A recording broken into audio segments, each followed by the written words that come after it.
ಹುಟ್ಟಿಸೋ ತಾಯಾಗಿ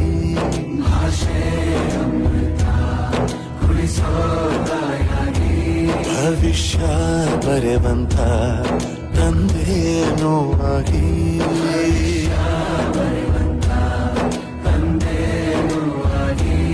ಚಂದದ ಜೀವನನ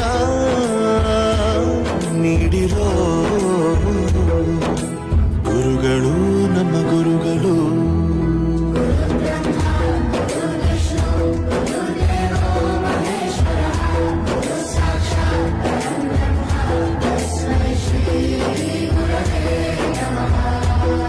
ಗುರವೇ ನಮಃ ಗುರವೇ ನಮಃ. ಬಳಪ ಹಿಡಿದ ಭಗವಂತ ಇರುತ್ತಾನೆ ನಮ ಸುತ್ತ.